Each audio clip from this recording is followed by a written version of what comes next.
Menjelang akhir tahun, tim ekspedisi mistis PDIP NTB menggali simbol pluralisme dan keberagaman di Pulau Lombok. Simbol tersebut mewujud dalam air mualaf di Dusun Traktak, Desa Batu Kumbung, Kecamatan Lingsar, Lombok Barat. Di sana, sumber mata air dari pura berpuluh-puluh tahun dialirkan untuk kebutuhan umat Islam beribadah di sebuah masjid. Ekspedisi kali ini istimewa lantaran Ketua Dewan Pembina Tim Ekspedisi Haji Rahmat Hidayat turun langsung. Informasi selengkapnya akan disampaikan langsung oleh wartawan Tribun Lombok, lalu Helmi yang kini sudah terhubung bersama kami. Silakan rekan Helmi. Baik, terima kasih rekan Mei. Benar sekali seperti yang disampaikan tadi. Tim ekspedisi mistis PDIP NTB tidak henti melakukan penggalian terhadap ritus sejarah di Pulau Lombok. Menjelang penutup akhir tahun 2022, tim ekspedisi mistis PDIP NTB dan M16 menggali simbol pluralisme dan keberagaman di Pulau Lombok.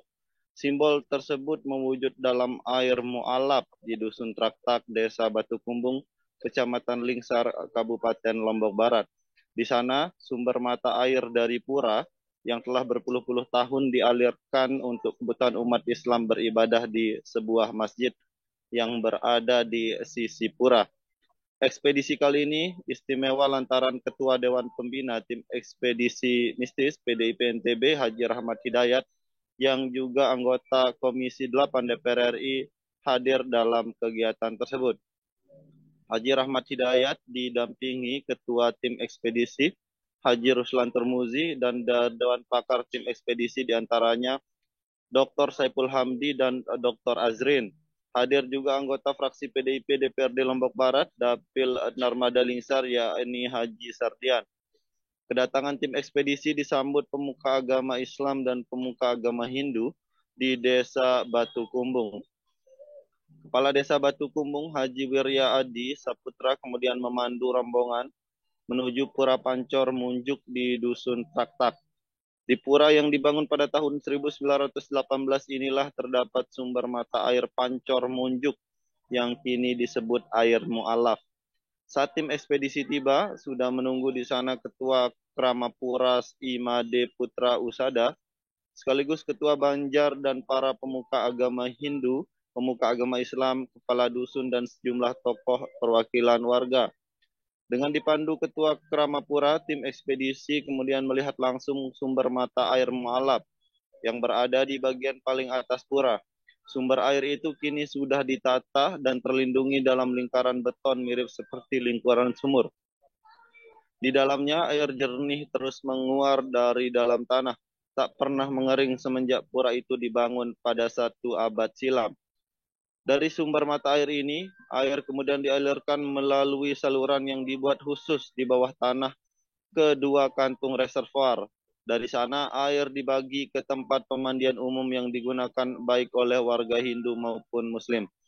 Tempat untuk laki-laki dan perempuan dibuat terpisah, dan di tempat pemandian ini air tak pernah berhenti mengalir.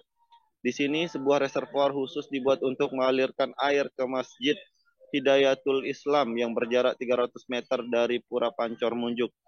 Di sana air digunakan oleh umat Muslim untuk beribadah setiap hari. Semua bermula dari kesulitan air di masa lalu.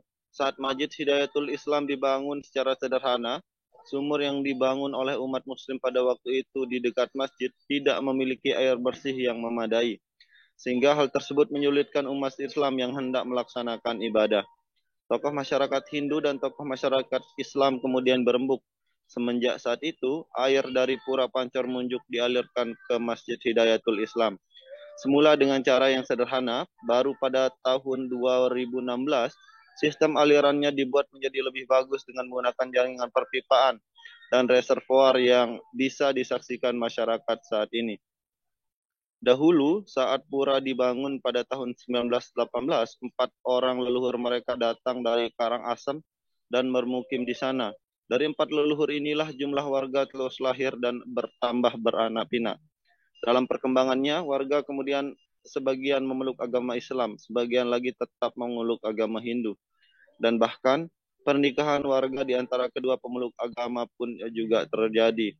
Semisal warga Muslim menikahi warga yang beragama Hindu kemudian menjadi mualaf. Tak heran kehidupan masyarakat di Desa Batu Kumbung begitu guyup dan rukun. Tak pernah ada pertentangan antara warga di sana. Disinilah praktik toleransi antar umat beragama benar-benar praktikan.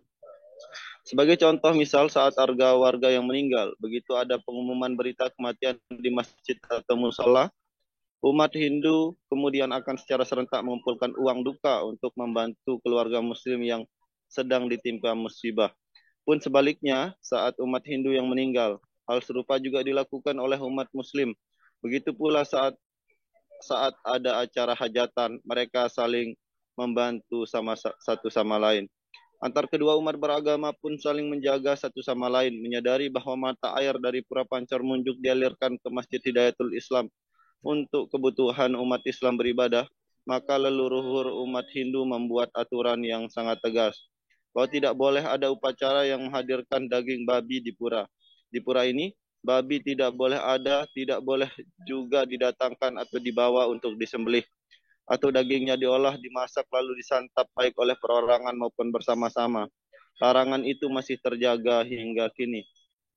Salah seorang tokoh agama Islam, Haji Tantowi, yang hadir berbincang dengan tim ekspedisi menekankan, dengan cara itulah maka air yang mengalir dari pura ke masjid tetap terjaga kesuciannya, sehingga memenuhi kaidah unsur air yang suci mensucikan bagi umat Islam sesuai dengan kaidah fikih. Dikatakan Haji Tantowi, baik umat Islam maupun umat Hindu begitu bersyukur bahwa leluhur mereka telah mewariskan secara turun-temurun tentang pentingnya toleransi, saling menghormati, dan meski mereka berbeda keyakinan. Demikian rekan Mei. Terima kasih rekan Helmi atas laporan Anda. Selamat bertugas kembali. Terima kasih sudah nonton. Jangan lupa like, subscribe, dan share ya.